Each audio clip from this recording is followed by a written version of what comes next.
everyone, welcome back to the channel again. Today we're back on GT Sport and I'm back with my first race at the new track, Saint-Croix. I think that's pronounced right. I did get it wrong in the track guide. This race was done today. This was my fourth attempt at a race. I'm going to leave all the footage on board for gameplay footage just to try and help some people out with strategy, fuel saving, gear shifts and stuff like that for when you're in the race conditions, because it did take me 4 attempts before I really got into the best way to do this race. Because first race I jumped on, I'm racing against pretty much 19 other people that have had a lot of practice, probably been racing this for 3 days. This is my first race. I did the time trial on day 1 and I think it was actually day 2 I did the time trial, and then jumped in on this today for the first race. And you can see straight away from the start, managed to get away reasonably clean. A couple of other races I did end up getting hit into that corner, pretty dangerous corner because the amount of speed people are carrying.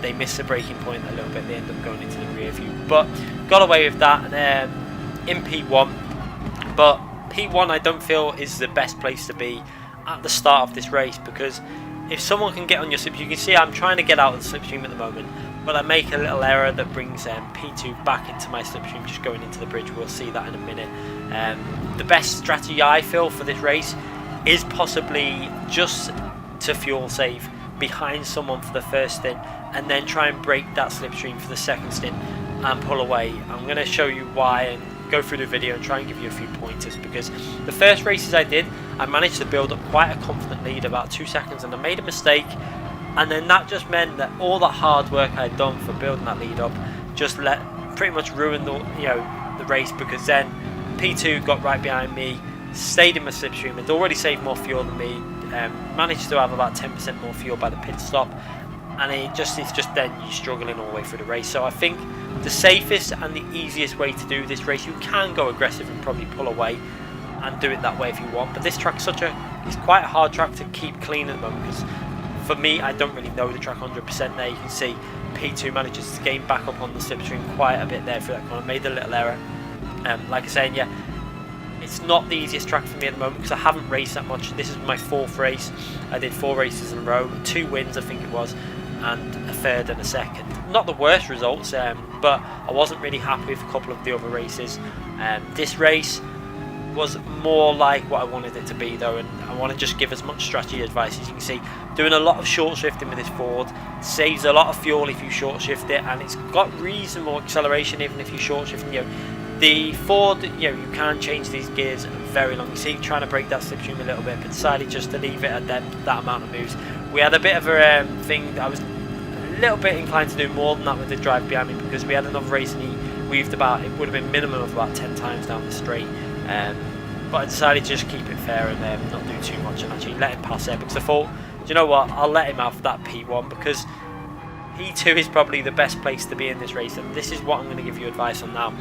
If you're in the situation like this, it's not really, this is one criticism I have of GT Sport at the moment, is it's not promoting racing because of the way they're doing the fuel, because of the way the slipstream is so strong. They need to weaken the slipstream, and I did a little suggestion that I think would fix the situation we have with the current lack of racing. I think what they need to do is start us on lower fuels. There is an option to do that. We've seen it if you create a lobby, you can start people on a lower fuel. So they maybe start us on a 1/3 of a tank, or I don't know, half a tank. I don't really know how it works, 1/3 or half, whatever, and then just put the fuel to like ×2 or something.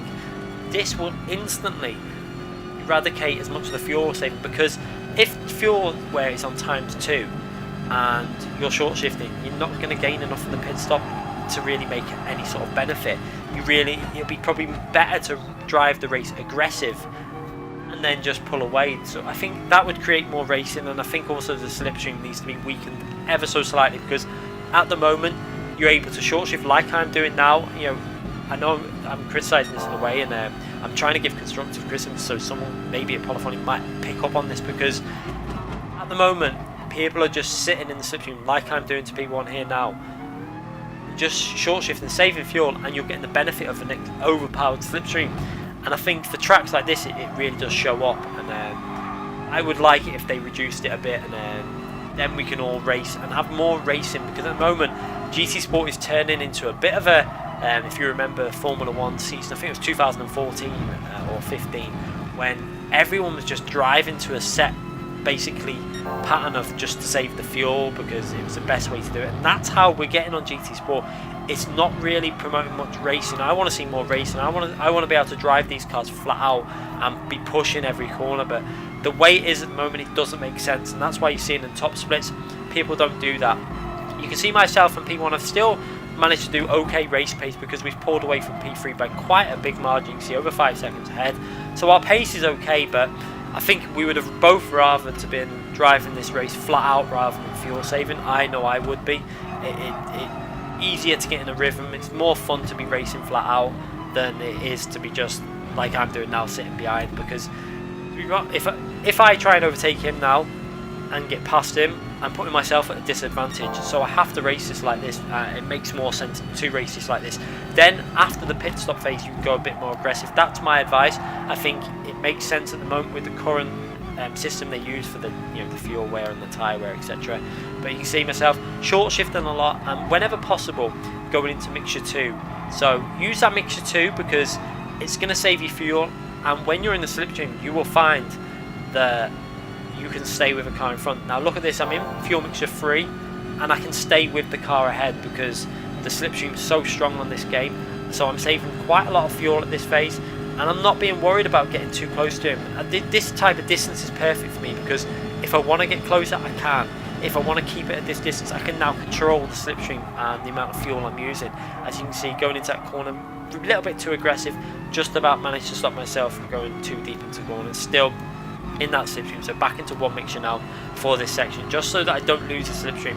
It's important that you can judge this. You need to be able to control the gap, and don't be doing it to someone that you think, if you think that driver in front can pull away from you, and if they lose that slipstream you don't feel like you could get it back, then it's a bit risky. You want to be able to feel confident of getting it back if you do lose. I felt confident that if I did lose this slipstream to P1, I had the speed to get it back. I felt like I could drive a little bit more aggressive and just pull that back. So that's my advice. I feel, if you've got a really fast driver in front of you and you're trying to do this to them and they break the slipstream and you can't get it back, that's when the issue is going to come about, this strategy. But you see, I did a little fake move now. I was just trying to see if I could try and provoke him into pitting early, but he didn't fall for it. It was worth a try.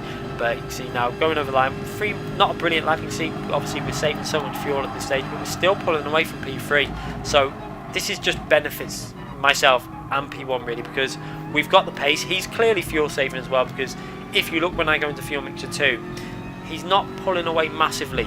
I've got the slipstream and I'm short shifting, so he's probably also short shifting in one mixture at this stage on this straight. Probably a little bit more severe short shifting than what I'm doing, but I'm in mixture 2, which is then going to save me a bit more fuel. So that's the way I'm doing this race at the moment, just using mixture 2 as much as possible while in the slipstream, because the power you lose from mixture 2 you're gaining back with the slipstream.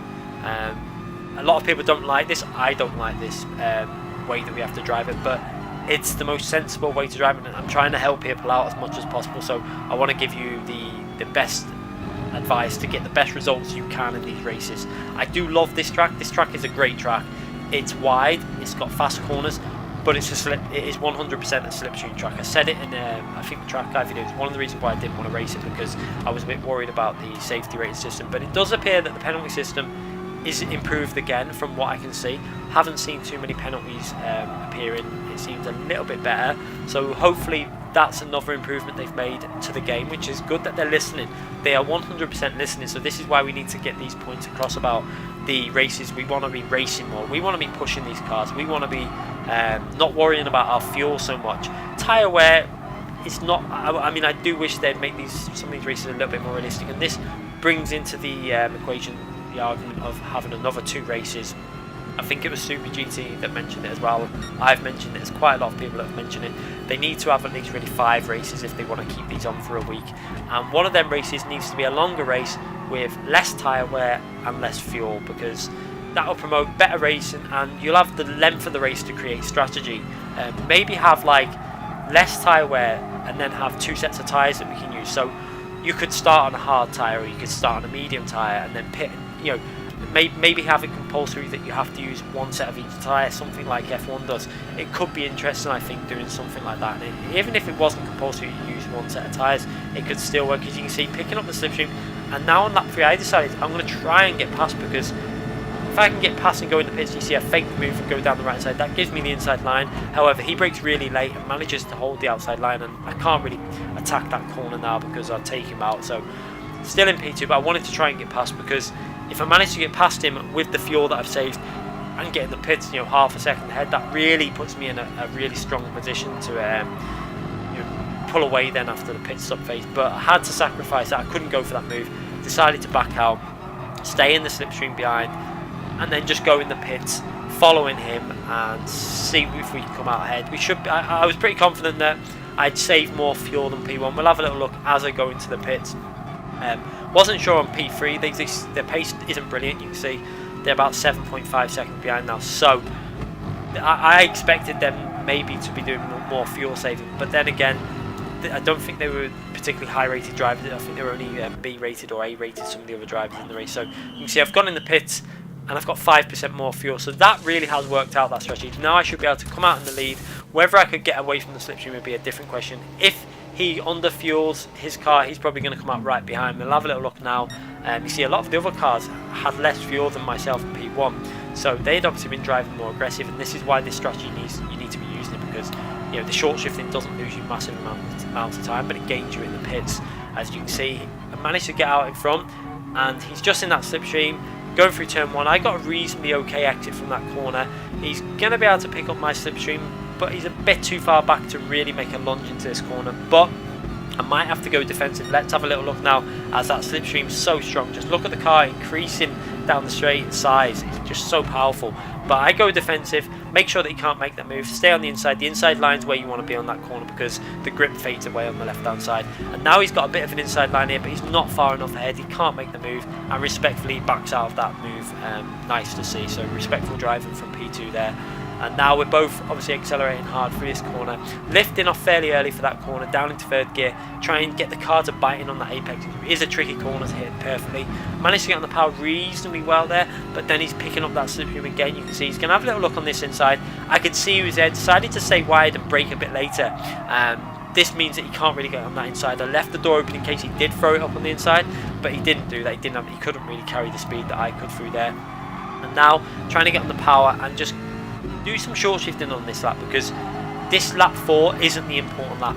You want to save your fuel for the final lap. That's where the most fuel is going to be needed, because obviously the race is going to be won on that final lap, and this is pretty much a one lap race if you've got a situation like this, because you both just sitting there thinking, how do I run this race to get it won.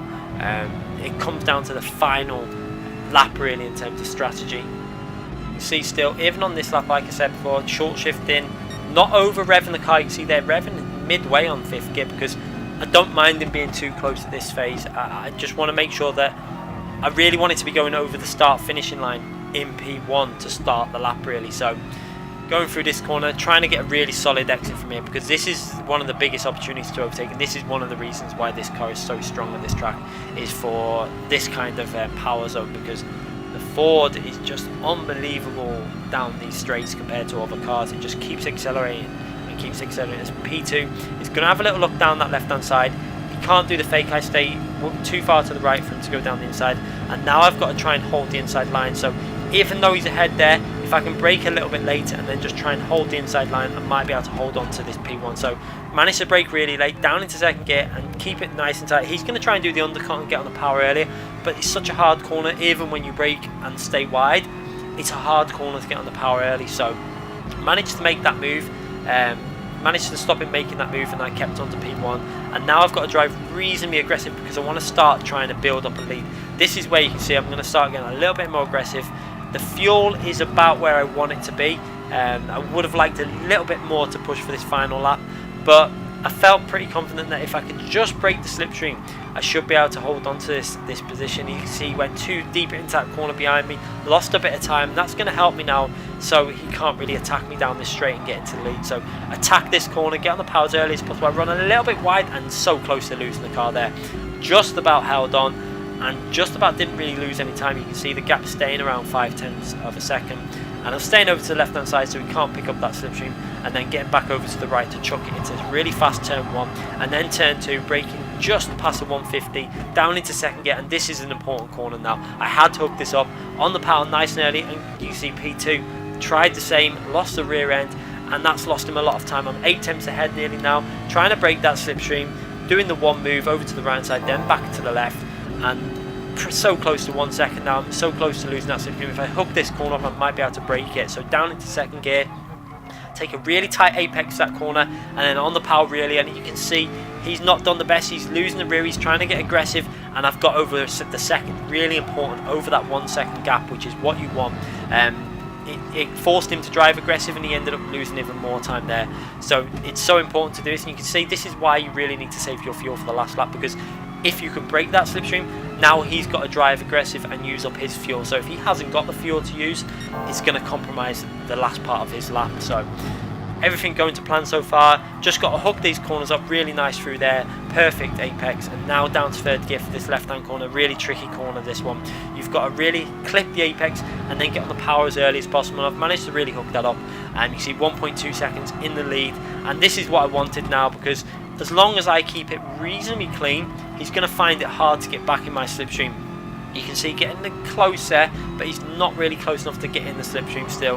And now it's just a case of hooking this corner up, aggressive on the downshift here for third and then second gear, and that really bites the car into the apex of the corner, and accelerate out now, flat out. Just be careful not to hit that barrier. I mentioned it in my track guide video. You have to be so cautious then. I've got the gap to 1.5 seconds, so this is perfect now. I've used up some of my fuel obviously to do this, so I might need to be a bit cautious on the last section, but I still want to drive it aggressive. I want to see if I can get that gap a bit more, just so then for the last sector I can take it reasonably easy and make sure that I don't run out of fuel. So 1.7 seconds ahead, down into fourth gear, try and make sure the car stays close to the apex of that corner, staying on the power, and I've really increased that gap. You can see it's 1.7 seconds, and now I'm going to go to fuel mixture 2, because I had a little look at the percent I've got left. I can see that there could be an issue. I don't want to run out on the line, so just down to fuel mixture 2.